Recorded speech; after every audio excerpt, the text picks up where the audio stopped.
So hello everybody and welcome. This is Lizzie and Justin from Thirdspace, and we are here for another week of our Turning Towards Life conversation. And this is our Christmas day in the year 2022. It's not often, Lizzie, that we fall on or close to Christmas Day. So here we are. Maybe it has a particular feel to it because of that. And I want to say welcome to you, Lizzie. Thank you for being here again and again and again and again and again. And welcome to everyone who is with us. You are so welcome to be with us, whether you're with us in our Facebook group or on a podcast or on YouTube or on our lovely Turning Towards Life website, where you can also sign up to get this by email into your inbox every week as well, if you like, with the source that we're going to read this morning. And I think there's all the welcomes that I want to say for now, apart from welcome again to you, Lizzie. Thank you, Justin. And also, there's a very high likelihood that the wonderful poet Rosemary Watola is going to be listening to us, because Rosemary saw that we had posted one of her poems and I tagged her, I think, in the post.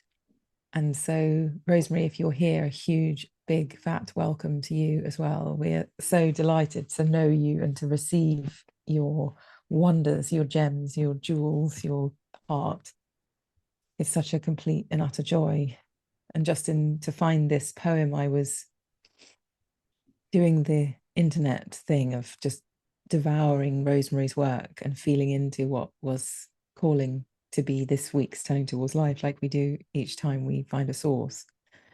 And I tell you, I've been unwell this week and I've had, I don't know, some weird virus or something. And so I was lying in my bed going through these poems, feeling the kind of healing nature of being in their presence and feeling gratitude for Rosemary. And so I'm super glad for the fact that these words and these gifts are in the world for us. So thank you. And I guess that brings us on to the theme of this poem, which is thanks. And as you said, Justin, there's a time of year where many things, for me anyway, stop. And somehow I feel very called to my gratitude. I mean, I think I have a general practice of gratitude that's kind of somehow innate in me, but of course I can get lost in the dynamics of everything, and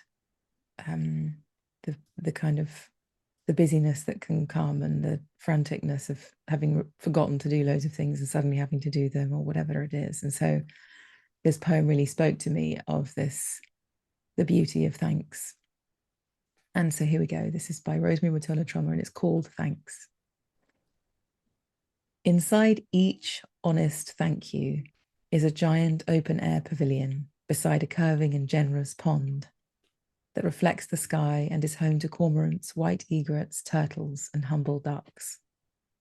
There is a laughter that rings through the archways, wonder that wanders the paths. There are angels that circle each thank you spoken with love, whether we believe in angels or not. Every sincere expression of thanks is a choice to meet what is good in the world and to honor it with our attention. There are thousands and thousands of reasons to forget we are grateful, and yet just one genuine thank you builds an improbable palace out of the moment, fills it with beauty, shares it with the world, asks nothing in return. Gosh, it's wonderful to hear those words. So before I read Rosemary's words again, Lizzie, I just want to give a little shout out for everyone who's listening that Rosemary writes every day, and you can find that body of work at 100fallingveils.com, and as I have done, sign up to get them by email, which is a wonderful gift. I am feeling very grateful for is to get one of Rosemary's poems in my inbox every day. And this one is thanks. Inside each honest thank you is a giant open air pavilion beside a curving and generous pond that reflects the sky and is home to cormorants, white egrets, turtles, and humble ducks. There is laughter that rings through the archways, wonder that wanders the paths. There are angels that circle each thank you spoken with love, whether we believe in angels or not. Every sincere expression of thanks is a choice to meet what is good in the world and to honor it with our attention. There are thousands and thousands of reasons to forget we are grateful, and yet just one genuine thank you builds an improbable palace out of the moment, fills it with beauty, shares it with the world, asks nothing in return. Justin. Wanted to share as well. Rosemary saw that we were doing this poem and she sent me a message saying, would I like to know the secret behind the poem? And I was like, as if I'm going to say no. Oh, no, thanks. I don't want to know the secret. Have you ever said that? I don't know if anybody's ever said that to anyone. So Rosemary says, when I wrote that poem about thank yous, it was a day or two before Thanksgiving. And I was feeling full of gratefulness for many things. My husband and daughter and I were in San Francisco, our first time visiting that city together, something new for us, which felt important after a year of big loss. The three of us making our way forward together. And my daughter wanted to go to a place called Palace of Fine Arts, which I will add a link for. It was so special. It's a park with an extravagant structure that really is just as I describe in the poem. And I kind of love that this beautiful open-air structure, originally constructed for the 1915 Panama Pacific International Exposition to exhibit works of art, became architecture of gratefulness. The arches, the ponds, the sculpted angels, all of it. She said, I don't know that makes the poem read any differently, and you don't need to mention it. It's just for fun, for me to share the secret of the poem. I think all poems should have a secret. Something my friend David Lee said once, and in this case, it was fun to share. And the link is palaceoffinearts.com if anybody wants to have a look. So it was actually completely beautiful receiving the secret of the poem to me, because where it led me, as Rosemary beautifully wrote me this message last night, was that it took me into this wondering about whether this is thanks is a way to experience whatever I'm experiencing. So it kind of transported me just onto my simple street where I live, which is an ordinary terraced house street in a suburb of London, not particularly anything. And what if thanks was the way I moved through it? And what if I could take a leaf out of Rosemary's book and write and feel and receive? You know, we've talked a lot just about receiving our lives. And what a way to receive my street, or the park where I go for a walk, or the museum that I go to. And what a thing that Rosemary interpreted this place as a giant open air pavilion of thank you-ness. You know, that anything in the world could be received and interpreted as gratitude. So I feel very moved by the invitation to moving through the world with the thank you on my breath as I encounter anything, anyone, and also move to write more poetry in this way about thankfulness. And it might not use that word, but even to write about anything is to be grateful for it in a way. This thing that, where is it that Rosemary said about the moment, out of the moment. So a thank you can build an improbable palace out of the moment, fill it with beauty and share it with the world, asking nothing in return. Like, for me, that's the definition of a poem in a way. So I feel really grateful and, as usual, kind of smashed apart a bit by Rosemary's writing and wondering what all of this means in actual, real walking on the pavement life. I too am very glad to hear the secret, Lizzie, and it's sort of stepping away I want to sort of both step away and step into Rosemary's words here. And the stepping away part is to really honor. I'm going to say this to you, Rosemary, because I imagine you're going to be listening. The way that you take your what's present in your life and weave it into poetry. Your poetry comes from this is poetry that comes from the inside of a lived life, not some abstract way from the outside.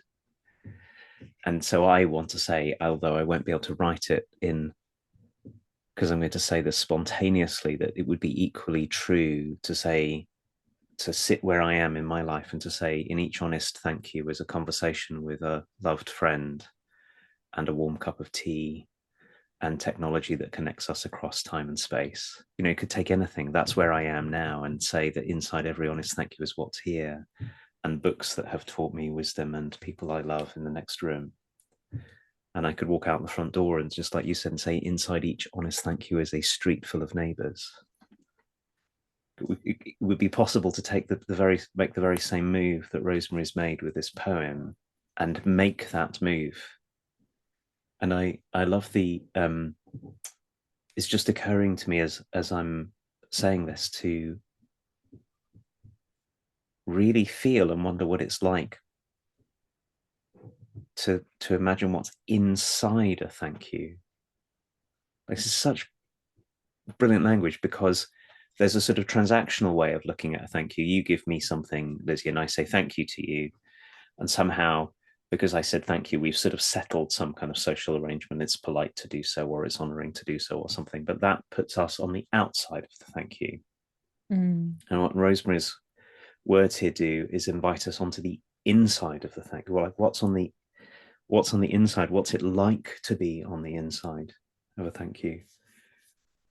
And it has me wondering also what it is to, not only for me, for us, to live on the inside of gratitude, rather than have gratitude be something we do, Mm-hmm. but also is to carry the world onto the inside of the thank you. And I suppose I'm seeing if I can find language for something that's really hard to find language for, but I'm going to give it a go, which is in the same way that this poem takes what we now know from Rosemary writing to you is an experience of life, and pours that onto the inside of the poem and onto the inside of the thank you. Can we pour our lives onto the inside of our gratitude, rather than have gratitude be something that we stand on the outside of and do?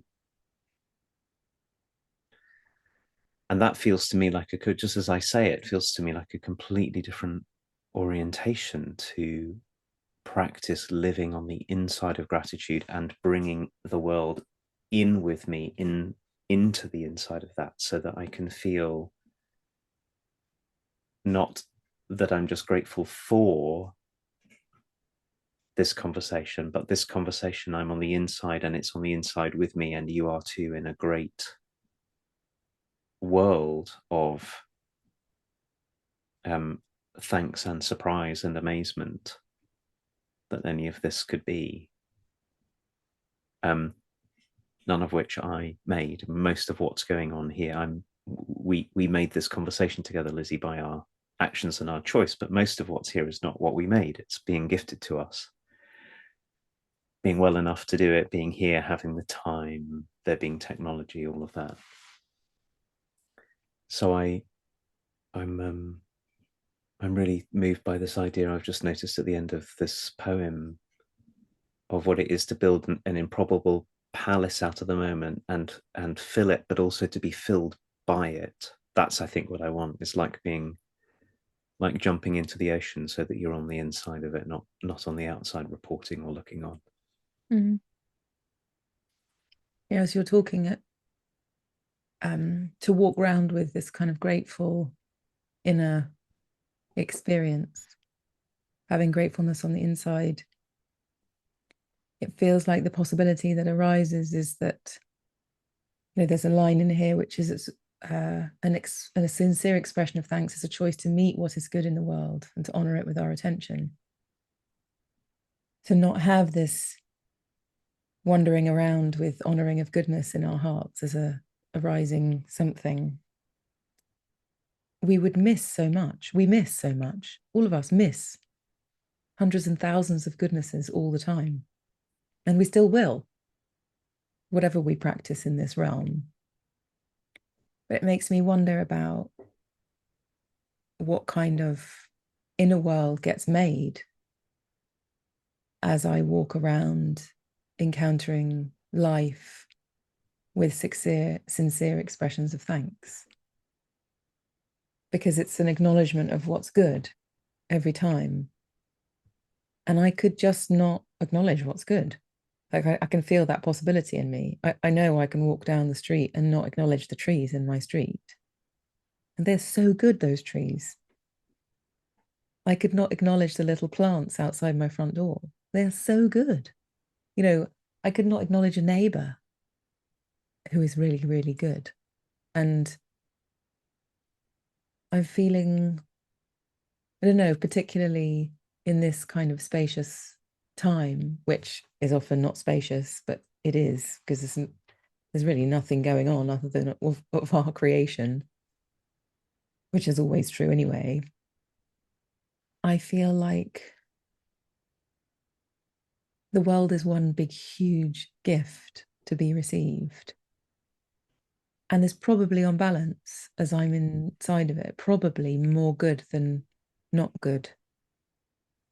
Goodness may be absolutely everywhere, and it's possible to miss it. And even though we know that the world is filled with crisis and horrors and difficulties, I just wonder about the world's relationship to goodness. And if each of us could find our relationship to goodness in this way of thanks, what difference it could make to all of those things in the world being horrible and hard and difficult and traumatic and all of the things. So I'm feeling like this thankfulness, this expression of thanks, might be like a complete game changer for the environment, or a complete game changer for the way that politics plays itself out, or whatever.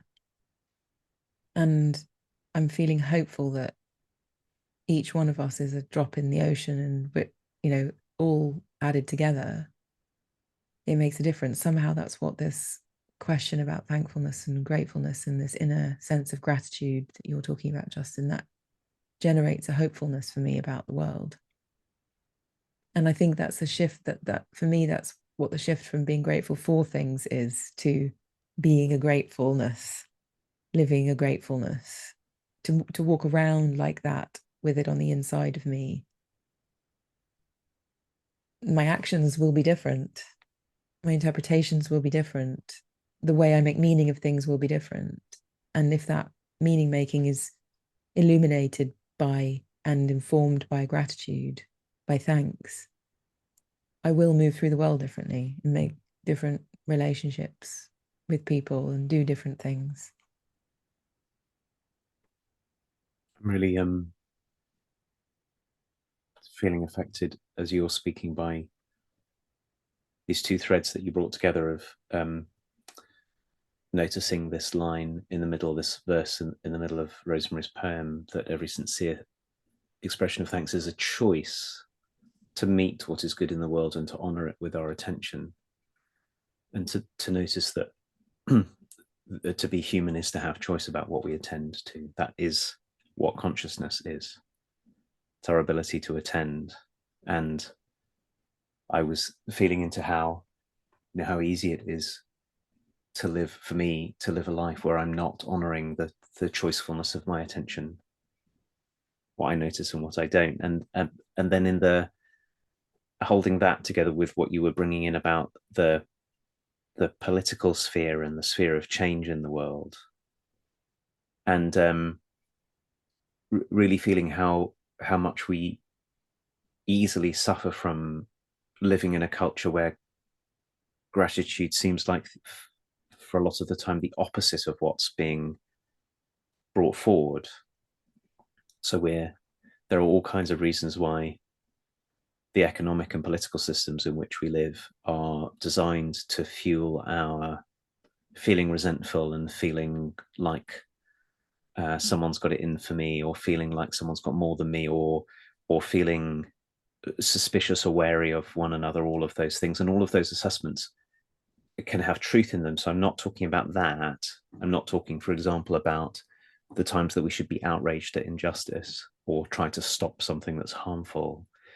But what I noticed as you were speaking was how absent gratitude is in the sort of preponderance of that story, that it is still possible, and I would say necessary, to cultivate this meeting what is good in the world and honoring it with our attention, particularly when we want to bring about change in the world, particularly when we want to improve things for one another and reduce suffering.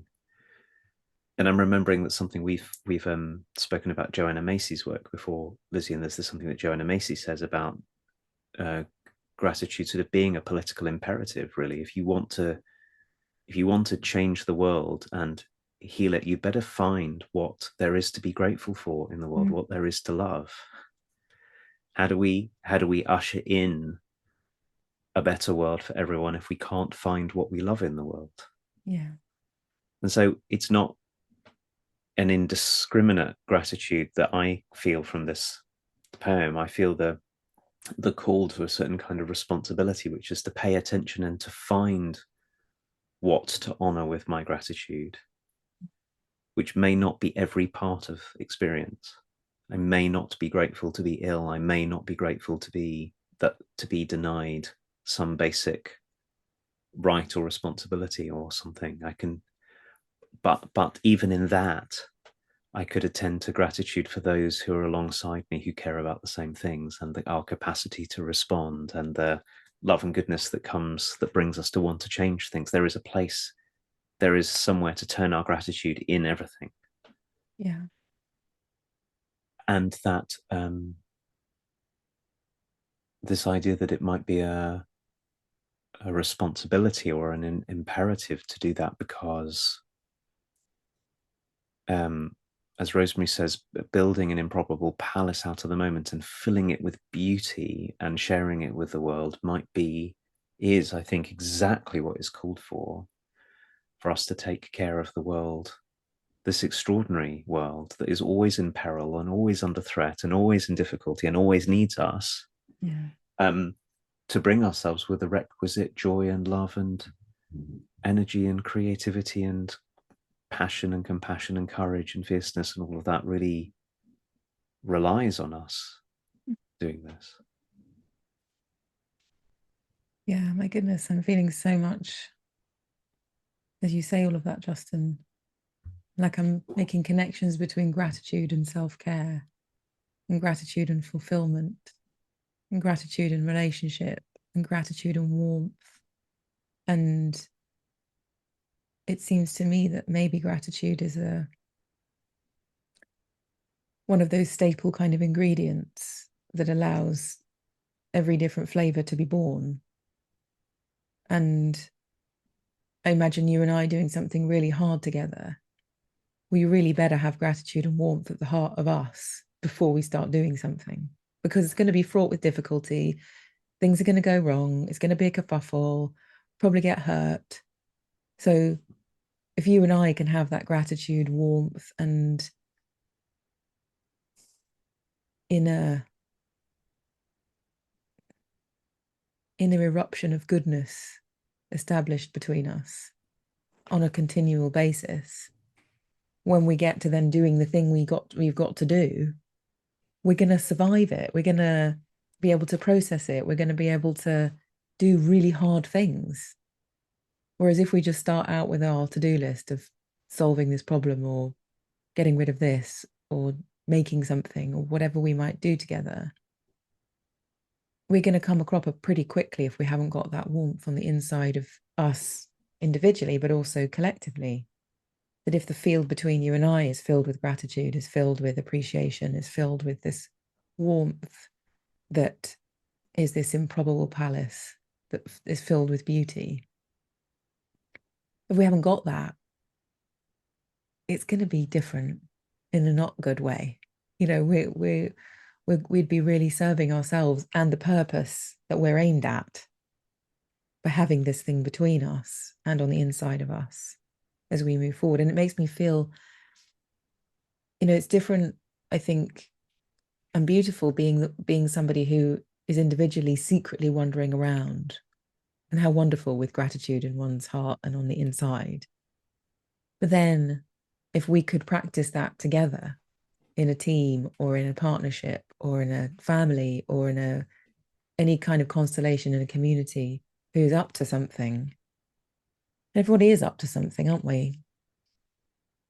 If we could have that inside of all of that, what kind of lives would get made, what kind of things would get done, and how would they get done, and who would they serve, and how brilliantly they might serve people, because we'd be able to do the hard things that are complex. We'd be able to be with complexity and the not straight lineness of anything because of what existed inside of us and in between us, and what we consciously cultivate in amongst the to-do list or the mission or the plan or the big hairy something that we want to get up to in the world.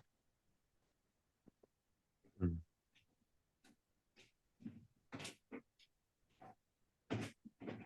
So gratitude's then in that way, when we want to get up to things that really matter, isn't it's really clear from what you're saying, is it's not a feeling that we wait to arrive, it's an orientation. Mm. It's a way of practicing together, it's a way of committing together. Now actually really I think about all the crazy and courageous and difficult things we get up to in Thirdspace, putting on the things that we do and helping people in the way that we do. Lizzie and I was also thinking about groups of people that I'm working with at the moment to support them in really difficult situations, and how easy it is to forget that kind of basic orientation of gratitude for one another. And even when it got me wondering about, even maybe especially when we're in deep disagreement about what to do, or you're saying something to me that I find really hard to hear, can I find this orientation of thanks, an honest and sincere thank you, both for your presence and your courage, but also maybe for the very particular difficult thing you're bringing me, that maybe outside of my preference. I don't like it that you have a different opinion to me, or that you're saying, or you're challenging me or something. But I wonder if I can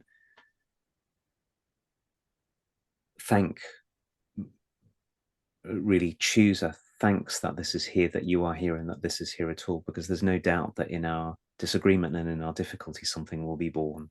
Mm. There's going to be something I will discover in myself, some capacity or courage or truthfulness, or I would never discover if you weren't here bringing me alongside, but maybe even part of the very difficulty that I'm experiencing. And the gratitude has to be big enough to include that. Otherwise, it's I don't know. It's like shallow gratitude. Mm-hmm. The gratitude can only be for the things which I immediately like. Then it's barely gratitude at all. It's just liking stuff. Yeah. So I'm thinking, as we're coming towards the end, that not only is it Christmas, it's the 6th day of the Jewish festival of Hanukkah. They're overlapping this year, which they don't always overlap. And I've been thinking a lot about how Jewish spirituality is really the spirituality of blessing, of thanking. That's actually what it is. One of the amazing things about Jewish life is it's filled with a thank. There's a thanks for everything. Mm-hmm. So I have in mind also this, as we turn this calendar year as well, which by the next time that we meet, it's going to be around the turn of the calendar year. There's this blessing in the Jewish life which goes, in English would go, blessed are you, the source of all life, who has kept us alive and carried us and supported us to this season. Mm. Even just the basic being here, whatever it is that's going on, being able to turn my attention and our attention purposefully towards whatever is going on is itself an extraordinary miracle. It's the miracle of sentience, and it's the miracle of personhood, and it's the miracle of being in the world. So I'm feeling that very strongly, just the miracle of being in this conversation at this moment, to have been carried so far and still be here. Mm. My goodness, well, that feels like a beautiful seasonal blessing, whatever traditions we're in. And my goodness, I feel filled with the miraculousness of just being here right now. You know, that I'm looking at you, that there's light refracting through my eyes, that I'm able to walk and function, and, you know, just the particular miraculousness of my situation in my body. And I'm really grateful for that, Justin. Thank you. So I want to just say again, thank you to Rosemary for being the light and the ignition for this conversation. So wonderful. And Rosemary, we will meet one day, I'm sure. We have to. Be so wonderful. And thank you, Justin, for just being the miracle of regularity and here-ness. It's really wonderful. And we'll be back next Sunday as usual in our rhythm. And we will see you again soon for another one of these sources. Bye, everyone.